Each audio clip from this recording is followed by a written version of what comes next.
መዋዕለ ጾሙን ለመጠቀም ወደ ቅድስት ቤተክርስቲያን ገስግሳችሁ የመጣችሁ የእግዚአብሔር ቤተሰቦች የእናታችን የእመቤታችን የቅድስት ድንግል ማርያም የቃል ኪዳን ልጆች የቅዱሳን መላእክት የጻድቃን የሰማዕታት ወዳጆች ባለሟሎች ሁላችሁም በልዑል እግዚአብሔር ፍጹም ሰላም እንደምን አመሻችሁ፣ እንደምን ቆያችሁ፣ እንደምን ከረማችሁ።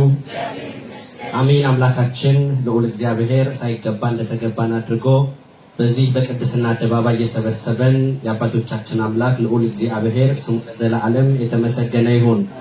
እማምላክ ወላዲተ አምላክ ድንግል ማርያም እናታችን ስለማይነገር ስጦታዋ ሁሉ ስሟ የተመሰገነ ይሁን። ቅዱሳን መላእክት፣ ጻድቃን፣ ሰማዕታት እንደየክብራቸውና እንደየማይረጋቸው የተወደዱና የተወደሱ ይሁኑልን። እንደ እግዚአብሔር ቅዱስና መልካም ፍቃድ ባለችን ጥቂት ደቂቃ ትላንትና የጀመርነውን ትምህርታችንን ከዛሬው ከዕለቱ ጋር አዋደን ለማጠቃለል እንሞክራለን።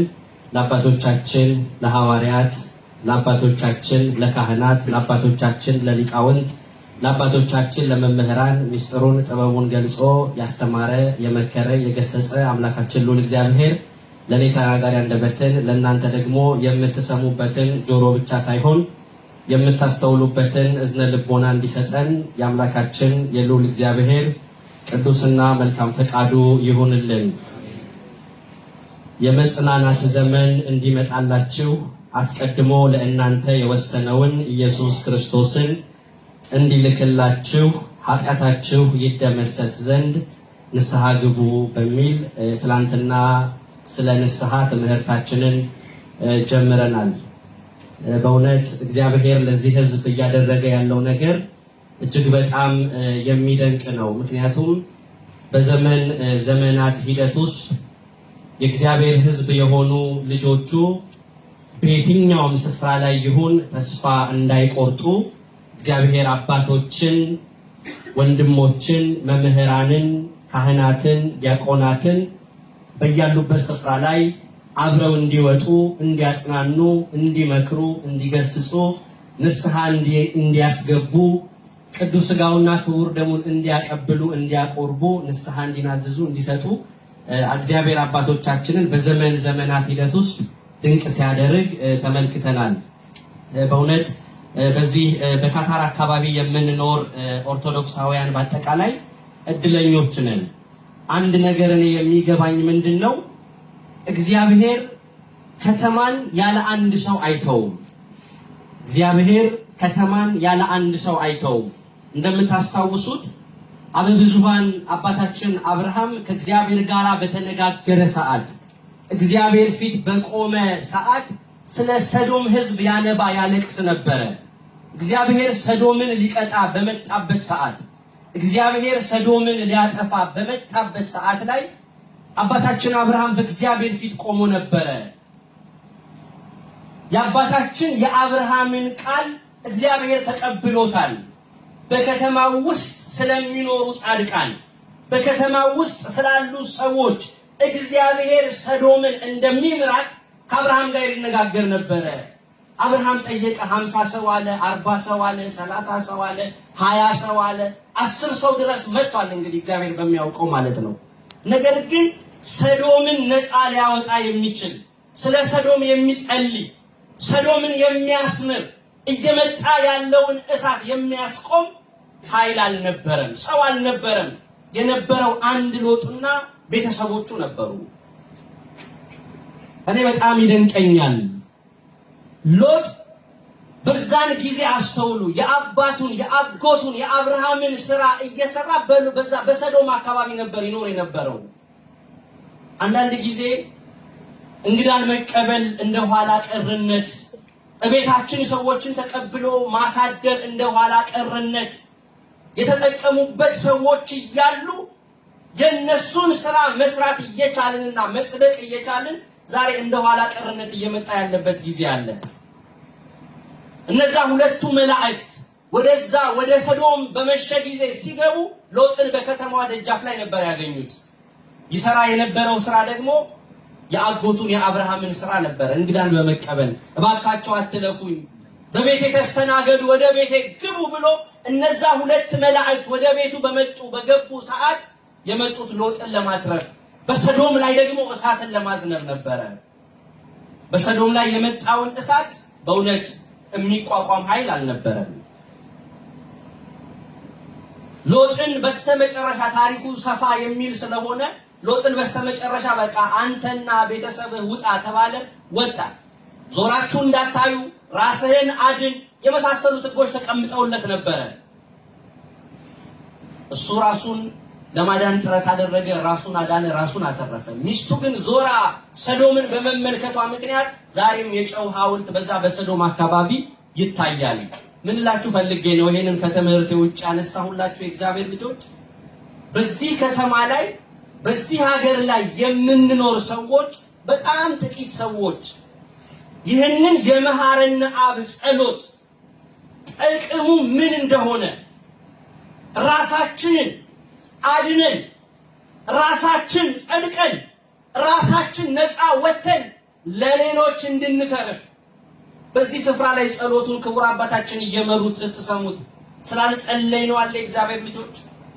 ስለ ቅዱስ ፓትርያርካችን፣ ስለ ብፁዕ ሊቀ ጳጳሳችን፣ ስለ መምህራችን፣ ስለ ካህናቱ፣ ስለ ዲያቆናቱ በቤተ ክርስቲያን ውስጥ ኖረው የተጠቀሙትን የጸደቁትን ፍሬ ያፈሩትን ለትውልዱ የተረፉትን አባቶቻችንን እያነሳን በእውነት ብፁዕ አቡነ ተክለ ሃይማኖትን፣ አቡነ ገብረ መንፈስ ቅዱስን ያላነሳ ነው ማን አለ? በዚህ ስፍራ ላይ የተጸለየው ጸሎት በእውነት እግዚአብሔር አምላካችን ውስጥ ነው ሰማይ ያሳርግልን። ማረን እንዳልን፣ ራራልን እንዳልን፣ ይቅር በለን እንዳልን እግዚአብሔር የምህረት ፊቱን ይመልስልን። እውነቴን ነው እግዚአብሔር ሩሩህ አምላክ ነው። እውነቴን ነው እግዚአብሔር ይቅር ባይ አምላክ ነው። እውነቴን ነው የምላችሁ እግዚአብሔር የልጆቹን እንባ የልጆቹን ጸሎት እግዚአብሔር ይመለከታል። በዚህ ከተማ ላይ ይሄንን ሰው ማግኘት በእውነት ቁጥሩ ቀላል አይደለም። እግዚአብሔር አምላካችን ይሄንን ጉባኤ ያስፋልን። እግዚአብሔር ልጆች እውነት ብርቱዎች ነን። እውነት ወደ ቅድስት ቤተ ክርስቲያን ገስግሰን እንመጣለን። እውነት ኪዳኑን እናደርሳለን። እውነት ቅዳሴውን እናስቀድሳለን። እውነት የመሐረነ አብ ጸሎቱን እንካፈላለን። ግን የአነዋወራችን ሁኔታ ምን ይመስላል? ኑሯችን ምን ይመስላል? የህይወት እንቅስቃሴያችን ምን ይመስላል? መውጣት መግባታችን ምን ይመስላል? የጸሎት ሁኔታችን የጸሎት ህይወታችን ምን ይመስላል? የንስሐ ህይወታችን ምን ይመስላል? በቅዱስ ሥጋውና በክቡር ደሙ የአኗኗር ሁኔታችን ምን ይመስላል? የሳትነው እዚህ ጋር ነው። በጣም ብዙ ቁጥር ያላት ቤተክርስቲያን አለችን። አንዲቷ ርቲቷ ቀጥተኛዋ ዓለም አቀፋዊቷ ሐዋርያዊቷ ኦርቶዶክስ ተዋሕዶ ቤተክርስቲያን በሚሊዮኖች የሚቆጠር ህዝብ አላት። ግን በትክክል የቤተ ክርስቲያኗን ህግና ስርዓት ጠብቆ እግዚአብሔር ያስቀመጠልንን ህግጋትን ጠብቆ በዛ በቅድስና ህይወት ላይ በቅድስና መንገድ ላይ የምንመላለስ ስንቶቻችን ነን? ስንቶቻችን ነን የቅዱስ ሥጋውና የክቡር ደሙ ግንዛቤ ያለን? ስንቶቻችን ነን ከአበ ነፍሰ እግራቸው ስር ቁጭ ብለን ኃጢአታችንን እየተናዘዝን ህይወታችንን በምክረ ካህን እያስመራን ያለን ስንቶቻችን ነን? ስንቶቻችን ምስጢራተ ቤተ ክርስቲያን እየተፈጸሙልን እየፈጸምን እንኖራለን? የሳትናቸው እኚህን ነገሮች ናቸው። ሁሉ ጊዜ በተደጋጋሚ እንደምናነሳው የተጫነን አዚም የተደረገብን አንደኛውና ዋነኛው ነገር በልምድ የመኖር ድክመት ነው። በልምድ የመኖር ክርስቲያኖች እግዚአብሔር አምላካችን በልምድ እንዳንኖር ያድርገን። ሁላችንም የተነቃቃ ህይወትን መኖር መጀመር መቻል አለብን። ለምንድን ነው የማንቆርበው? ለምንድን ነው ንስሐ የማንገባው? ጥያቄ ብንጠይቅ እኮ በህይወት ጉዟችን ላይ ያስቀመጥናቸው ሰክሰስ ብለን የምንጠራቸው ነገሮች አሉ። ሲሳካልኝ፣ ሳገባ፣ ስወልድ፣ ስሸመግል፣ ሳረጅ፣ እጅና እግሬ ሲተሳሰር፣ ቀሪ ዘመኔን በቤተ ክርስቲያን ውስጥ ለመኖር ስወስን ያን ጊዜ እቆርባለሁ ብለን የጊዜ ቀጠሮ የሰጠን ሰዎች አለን። ሰው እንዴት ያለ መድኃኒት ሊኖር ይችላል? ሰው እንዴት ያለ ምግብ ሊኖር ይችላል? ሰው እንዴት ያለ ህይወት ሊኖር ይችላል? እውነቴን ነው የምላችሁ፣ በቅዱስ ሥጋውና በክቡር ደሙ የሚኖር ሰው ከክርስቶስ ጋር ይኖራል። እስኪ አብራችሁኝ በሉ። በቅዱስ ሥጋውና በክቡር ደሙ የሚኖር ሰው ከክርስቶስ ጋር ይኖራል። ታዲያ ከማን ጋር ነው እየኖርን ያለነው? ጌታችን መድኃኒታችን ኢየሱስ ክርስቶስ ያስቀመጠው ይሄንን ነው። ሥጋዬን የበላ ደሜን የጠጣ የዘለዓለም ምን አለው? ሕይወት አለው። እርሱ በማ ይኖራል? ንገሩኝ፣ አትፍሩ። በማ ይኖራል? በእኔ ይኖራል፣ እኔ ደግሞ በእሱ። ታዲያ ከዚህ በላይ ምን አለ? ሰው እንዴት ከክርስቶስ ጋር የመኖርን ኃይል አግኝቶ ከክርስቶስ ጋር የመኖሩን ቁልፍ አግኝቶ ከክርስቶስ ጋር አብሮ ተጣብቆ የሚኖርበትን ሁኔታ አውቆ ጊዜ የሚሰጠው ለምንድን ነው? ይሄ አዚም ከመደረግ በላይ ሌላ ምንድን ነው? የዚህ እኮ ዋነኛው ችግር ራሳችንን ለኃጢአት ያዘጋጀን መሆናችንን ማረጋገጫ ነው። ትናንትና የዘረዘርናቸው ነገሮች አሉ። ኃጢአትን በሚመለከት ራሳችንን ለኃጢአት የማዘጋጀታችን ሰው እንዴት ነፍስ ካወቀ ከእግዚአብሔር ጋር የሚያኖረውን ምስጢር ከተረዳ እንዴት ከዛ ውጭ ሊኖር ይችላል? በፍጹም እኮ መደረግ የለበትም። አሁን እዚህ ጋር በእውነት አንድ በስጋ የምንጠቀምበትን ነገር እንዲህ ብታደርጉ እንዲህ ይደረግላችኋል ብንባል የሚቆም ሰው ይኖራል? እኛ እኮ ጨክነን ያለነው እኮ ከክርስቶስ ጋር ባለመኖር እኮ ነው። ትናንትና አንስተነዋል። ክርስቲያኖች ነን፣ የክርስቶስ ነን፣ መታወቂያችን መለያችን ያ ነው። ነገር ግን እየኖርነው አይደለም። በልምድ ነው እየኖርን ያለነው። ከደከምን አይቀር ከጾምን አይቀር እንደው በማለምለም እየጸለይንም ከሆነ በዛ ደረጃ ላይ ካለን ራሳችንን ወደ ክርስቶስ የማናሳድገው ራሳችንን ወደዛ ሰገነት የማናመጣው ለምንድን ነው? ለምን ኃጢአት እያጓጓን ከእግዚአብሔር ለመጣላት ከእግዚአብሔር መንገድ ለመውጣት ራሳችንን በዛ ሲስተም ውስጥ አድርጎ ለመኖር ሰው እንዴት ከክርስቶስ ውጪ ሊኖር ይናፍቃል? መናፈቅማ ከክርስቶስ ጋር ለመኖር ነው። እኔ በእርሱ እርሱ በእኔ ይኖራል። የእግዚአብሔር ቃል እኮ የሚታጠፍ ቃል እኮ አይደለም። የክርስቶስ ቃል እኮ እውነተኛ ቃል ነው። የክርስቶስ ቃል እኮ ሕይወት ነው። የክርስቶስ ቃል እኮ ለዘለዓለም የምንኖርበትን እኮ በምድር ላይ መወሰን እኮ ነው። ሌላ ነገር የለውም። ሰማያዊት ኢየሩሳሌምን የማይመኝ ሰው ይንገረኝ እስኪ። የማይመኝ ሰው ሰማያዊት ኢየሩሳሌምን የሚመኝ ሰው ሁለቱንም አትፈልጉ? ሰማያዊት ኢየሩሳሌምን የምትመኙ ከሆነ እውነቴን ነው የምላችሁ፣ አረጋግጬ ጭምር ነው የምነግራችሁ። እናንተ የአባቴ ቡሩካን ዓለም ሳይፈጠር ያዘጋጀሁላችሁን መንግስቴን ውረሱ የሚለውን የሕይወትን ቃል የምንሰማው በዛች በፍርድ ቀን ነው። ልክ ነኝ አይደለ? ልክ ነኝ አይደለ? ያቺን አስፈሪውን የመጨረሻይቷን ቀን በምድር ላይ ሆነን መስራት እንደምንችል ታውቃላችሁ?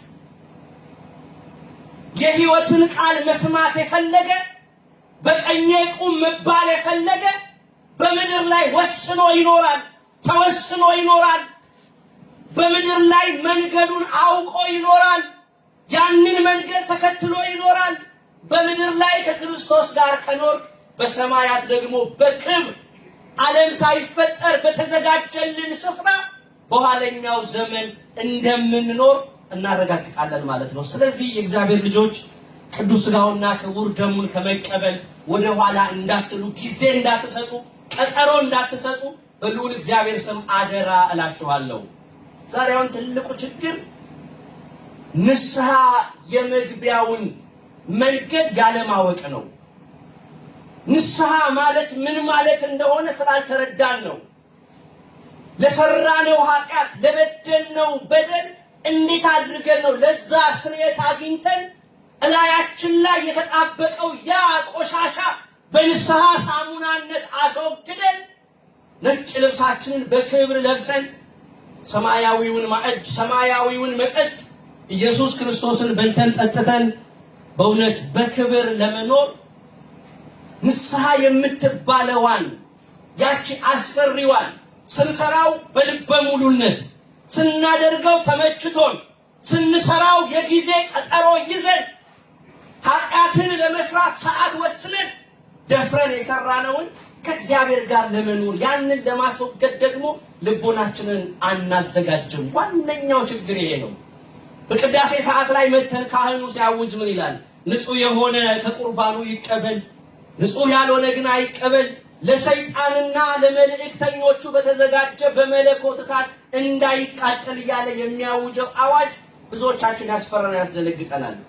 እናስቀድሳለን፣ ሰርግ ቤት እንመጣለን፣ ነጭ ልብስ ለብሰናል፣ በዛ ስፍራ ላይ ተገኝተናል፣ ግን ማዕድ ሳንቆርስ እንመለሳለን። ሰው እንዴት ሰርግ ቤት ሄዶ ሳይበላ ሳይጠጣ ይመለሳል? ሰው እንዴት ያማረ ስፍራ ላይ መጥቶ ሕይወትን ሳያገኝ ይመለሳል? በምንኖርባት አስካሪ ዓለም ውስጥ ስንኖር እምናርፈው ቤተክርስቲያን ስንመጣ ነው። ከቤተክርስቲያን ስንመለስ ወደ ተደበላለቀው ዓለም ተመልሰን ስንሄድ ራሳችንን ከፍ አድርገን ራሳችንን አሳድገን ክርስቶስን ለብሰን የሕይወትን ውሃ ጠጥተን ምድራዊውን ነገር ስንመኝ ሰማያዊውን ነገር ይዘን መመለስ አለብን። የእግዚአብሔር ልጆች ንስሐ ወደ እግዚአብሔር መመለስ ነው። ንስሐ ወደ እግዚአብሔር መቅረብ ነው። ንስሐ እግዚአብሔርን ማረኝ ራራልኝ ማለት ነው።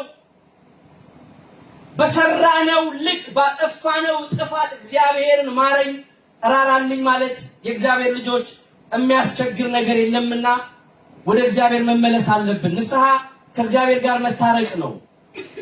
ንስሐ ከእንቅልፍ እንደ መንቃት ነው። ሰው በምድር ላይ ሲኖር በአንዳንድ ችግሮች ምክንያት የተጋጫቸው ሰዎች ሊኖሩ ይችላሉ። ሰው ሊያዝንባችሁ ይችላል። ሰው ሊቀየማችሁ ይችላል። ያንን የተጣላችሁትን ሰው ስታዩት ምን ይሰማችኋል? እስከ ተወሰነ ጊዜ በልቦናችን ላይ ያለው ከባድ ነገር ያስቸግረንና ግርግርታ ሊኖር ይችላል። ከጊዜ በኋላ ግን የተጣላነውን ሰው ባየን ቁጥር መጸጸት እንጀምራለን።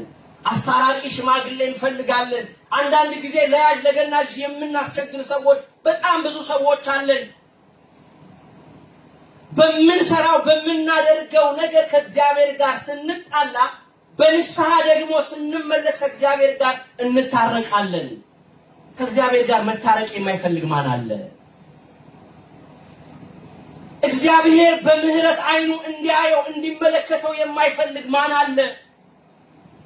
እኛ ግን ያንን ማድረግ በልምድ ህይወት ስለምንኖር አንዳንድ ጊዜ ምንም አይመስለንም። በቃ ተለማምደነዋል።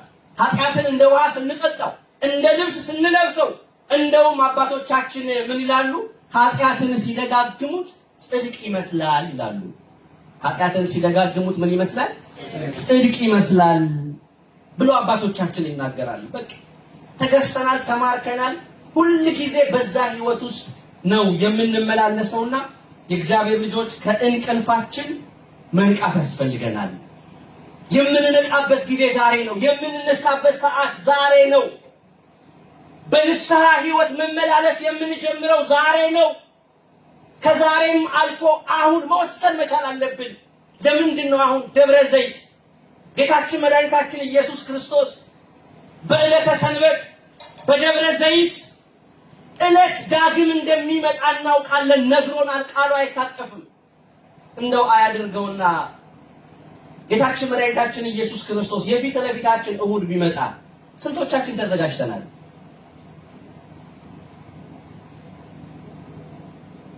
ይመጣል? ንገሩኝ እስኪ። የደብረ ዘይት ዕለት እሁድ ይመጣል? ንገሩኝ እስኪ። ክርስቶስ መቼ ነው የሚመጣው? መቼ ነው የሚመጣው? ምን አይል? እኔ አሁን የጠየቅኳችሁ የፊት ለፊታችን እሁድ ይመጣል አይመጣም?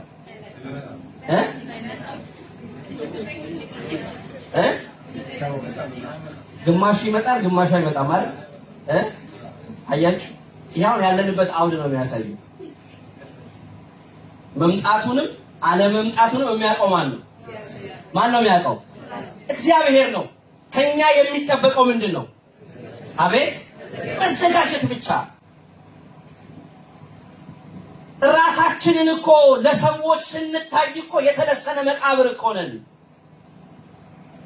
ውስጣችን የበሰበሰ የቆሸሸ፣ ለቃላት አጠቃቀሜ በጣም ይቅርታ፣ በኃጢአት የከረፋ ነው።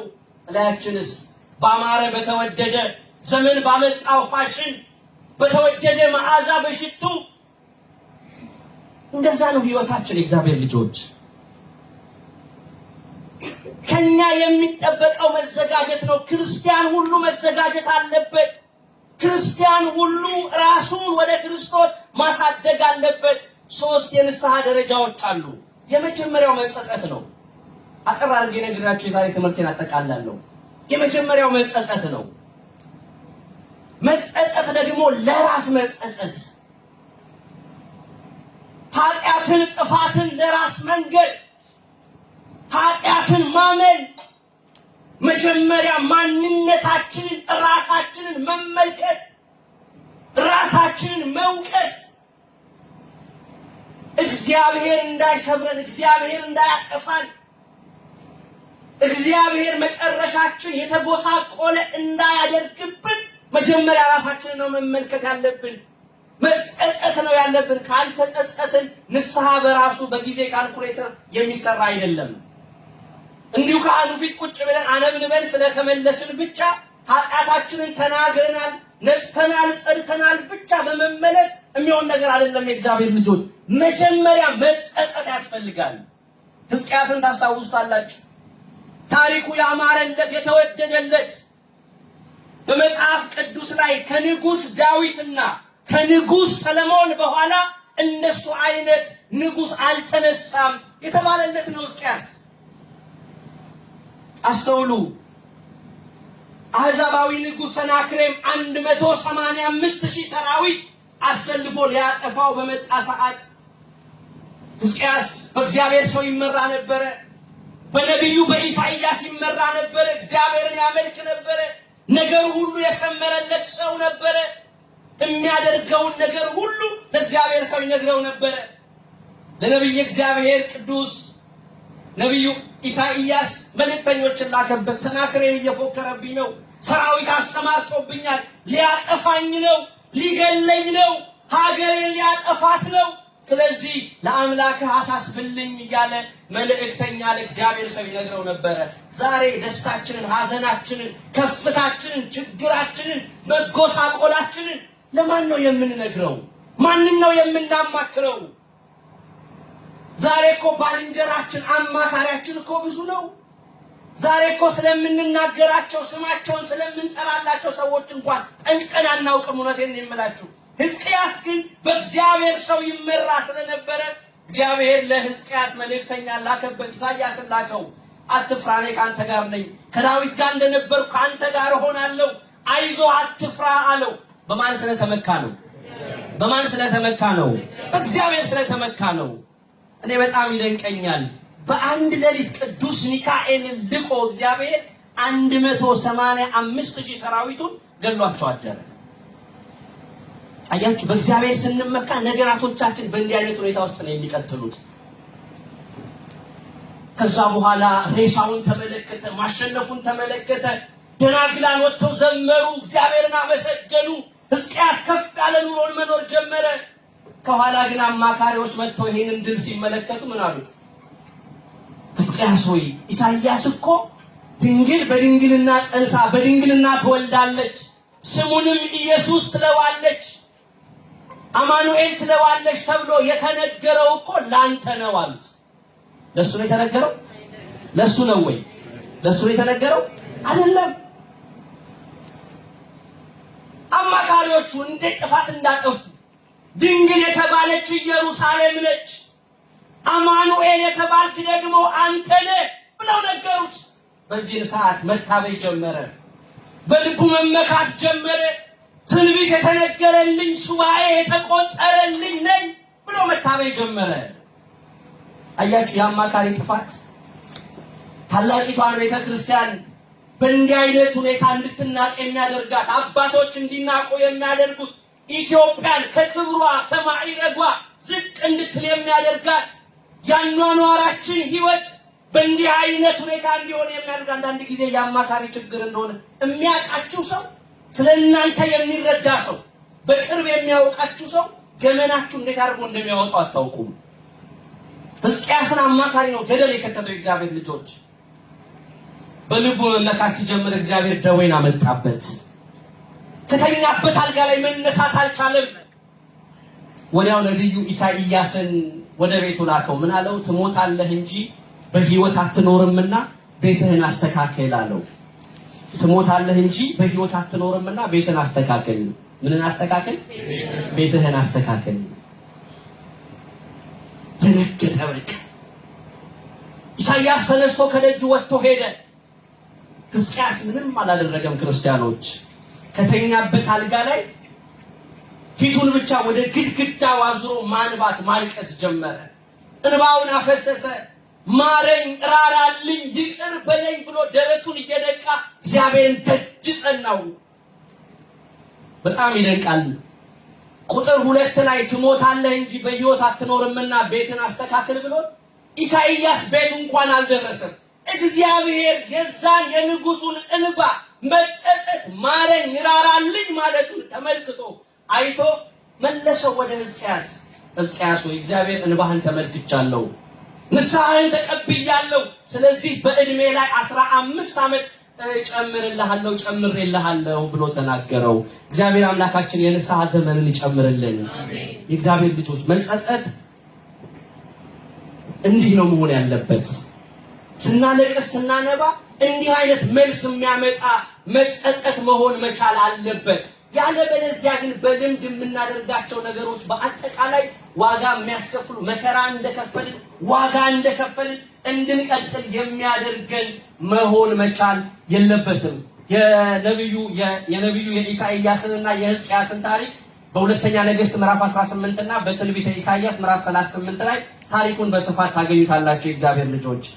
ሁለተኛው ለመመለስ መወሰንና ሶስተኛው ድርጊት ወይንም የንስሐ ፍሬዎች ናቸው። የመጀመሪያው ምን አልኳችሁ? መጸጸት። ሁለተኛው ለመመለስ መወሰን። በቃ እስከዛሬ የኖርኩት ህይወት ትክክል አይደለም፣ የሰራሁት ስራ ትክክል አይደለም፣ በእግዚአብሔር መንገድ ላይ በህግጋቱ ላይ መመላለስ መቻል አለብኝ ብሎ መወሰን። በሶስተኛ ደረጃ የንስሐ ፍሬዎችን ማፍራት ነው። የንስሐ ፍሬዎች ይታወቃሉ ክርስቲያኖች፣ በገላትያ 5:22 ላይ የተጻፉት ናቸው። የመንፈስ ስራዎች በምን አይነት ሁኔታ መኖር እንዳለብን፣ ህይወታችንን በምን አይነት መንገድ ላይ መምራት እንዳለብን በትክክል የተቀመጡ ናቸው። የሚጠፉን አይደሉም። ያቃተን ግን መጸጸት፣ መወሰንና የንስሐን ፍሬ አፍርቶ መኖር ነው የከበደን። ስለዚህ ሁላችንም በከተማው 50 40 30 20 10 ጻድቃን እንደጠፋባት ከተማ እንደጠፋባት ሀገር እንዳንሆን እኚህን ነገሮች ገንዘብ ማድረግ ያስፈልጋል። ስለዚህ ሁላችንም መዋዕለ ጾሙን ተጠቅመንበት አባቶቻችን ካህናት እግዚአብሔር ሰጥቶናል። አንድ አይደለም፣ ሁለት አይደለም፣ ሶስት አይደለም፣ ብርቱ አባቶችን እግዚአብሔር ሰጥቶናል። ራሳችንን በንስሐ ሕይወት እየመራን እየተመራን ኃጢአታችንን እየተናዘዝን እየተናገርን ቅዱስ ሥጋውና ክቡር ደሙን ተቀብለን መኖር አለብን። ይህንን እንድናደርግ አምላካችን እግዚአብሔር ይርዳን። በእውነት ይህንን አገልግሎት እየሰጡን ያሉት ክቡር አባታችን መልአከ አርያምን ጸሎቱን እየመሩ በእውነት እነ ቀሲስ ምህረት፣ እነ ዲያቆን አብርሃም፣ እነ ወንድማችን መንግስቱ፣ እነ ዲያቆን ያሬድ በትጋት በእውነት ያለመሰልቸት ብዙ ነገራቶቻቸውን ለዚህ አገልግሎት በመስጠት ገስግሰው እየመጡ ይህንን ጸሎት እየመሩልን ነው። እግዚአብሔር አምላካችን እኚህን የመሳሰሉ አባቶቻችን ስለሰጠን ክብርና ምስጋና ለእርሱ ይሁን። እኛም ደግሞ የተማርነውን ትምህርት ለሕይወት አድርገን ለፍሬ አድርገን ንስሐ ገብተን ቅዱስ ሥጋውን በልተን ክቡር ደሙን ጠጥተን ለዘላለሙ በቀኙ እንድንቆም የአምላካችን የልዑል እግዚአብሔር ቅዱስና መልካም ፈቃዱ ይሁንልን። የመጽናናት ዘመን እንዲመጣላችሁ ኢየሱስ ክርስቶስን አስቀድሞ ለእናንተ የወሰነውን እንዲልክላችሁ ኃጢአታችሁ ይደመሰስ ዘንድ ንስሐ ግቡ ተብለናልና እግዚአብሔር አምላካችን የንስሐን ዘመን ይስጠን።